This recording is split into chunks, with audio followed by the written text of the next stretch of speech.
வணக்கம். 2025ல ஒரு பெரிய உலக மாற்றம் நடக்கப் போகுதுன்னு அகத்தியர் சொன்னதா ஒரு செய்தி ஆன்மீக வட்டாரங்கள்ல ரொம்ப வேகமா பரவிட்டு இருக்கு. அப்படி என்னதான் அந்த செய்தியில இருக்கு? அது நமக்கும் இந்த உலகத்துக்கும் என்ன சொல்ல வருது? வாங்க இத பத்தி கொஞ்சம் ஆழமா பார்க்கலாம்.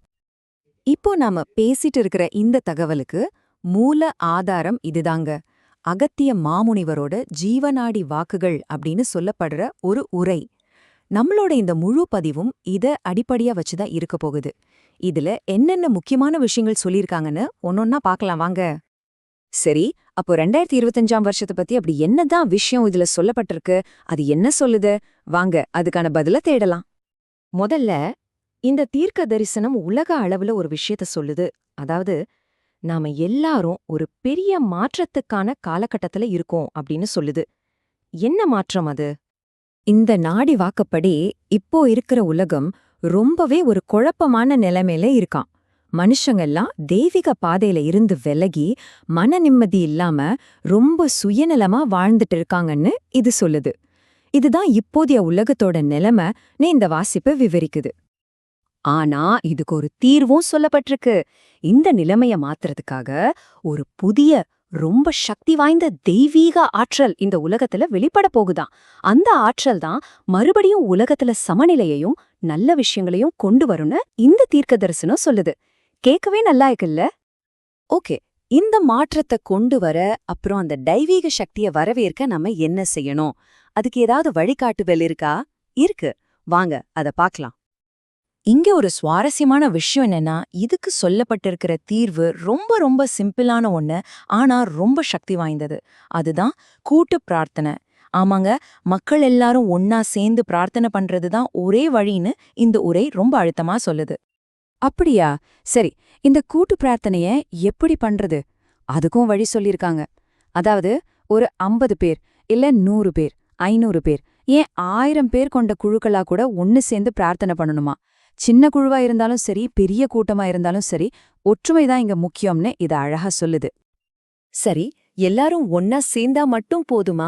இல்ல, அந்த பிரார்த்தனை எப்படி இருக்கணுங்கிறதுக்கும் சில தெளிவான வழிமுறைகள் இருக்கு. அது என்னன்னு இப்ப பார்க்கலாம். பாருங்க, இதுல ஒரு 3 முக்கியமான விதிகள் தான். நம்பர் 1, உலக நன்மைக்காக வேண்டிக்கணும். நம்பர் 2, எந்த ஒரு சுயநலமும் இல்லாம ரொம்ப தூய்மையான மனசோட வேண்டிக்கணும். நம்பர் 3, இதுதான் ரொம்ப ரொம்ப முக்கியம், நமக்காக இல்லாம மத்தவங்களோட பிரச்சனைகள் தீரணும்னு மனசார பிரார்த்தனை பண்ணணும். அப்போ இதுல முக்கியமான பாயிண்ட் என்னன்னா, இது ஒரு தன்னலமற்ற பிரார்த்தனை. நமக்காக எதையும் கேட்காம மத்தவங்க கஷ்டம் தீரணும்னு நாம வேண்டிக்கிறது. இதுதான் இந்த பிரார்த்தனையோட அடிநாதமே. சரி, இப்படி மத்தவங்களுக்காக நாம சுயநலம் இல்லாம வேண்டிக்கிறதால நமக்கும் ஏதாவது நல்லது நடக்குமா?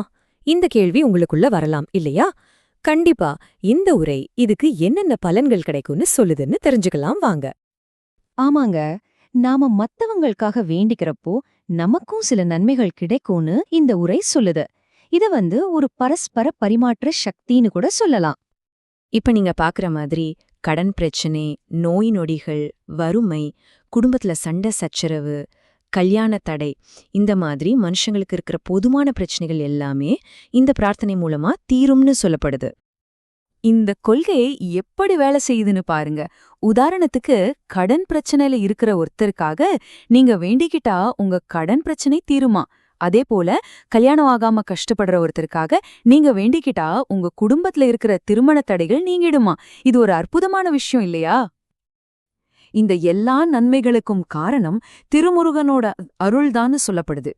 நாம இந்த கூட்டு பிரார்த்தனையை செய்யும்போது அவரோட அருள் நமக்கு முழுசா துணை நிற்கும்னு இந்த நாடி வாசிப்பு சொல்லுது.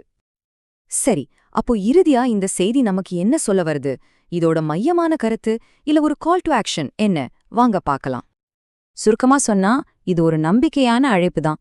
தூய்மையான மனசோட மத்தவங்களுக்காக நாம எல்லாரும் ஒன்னா சேர்ந்து பிரார்த்தனை செஞ்சா அகத்திய மாமுனிவரோட பரிபூர்ண ஆசிர்வாதம் நமக்கு கிடைக்கும். இதுதான் இதோட மொத்த சாராம்சமே. அப்போ இத வெறும் ஒரு தீர்க்க தரிசனமா மட்டும் பார்க்க முடியாது. இது அதுக்கும் மேல. அதாவது நாம நம்ம மாத்திக்கிட்டா இந்த உலகத்தையே மாத்திட முடியுங்கிற ஒரு ஆழமான தத்துவத்தை இது சொல்லுது. இத பத்தி நீங்க என்ன நினைக்கிறீங்க?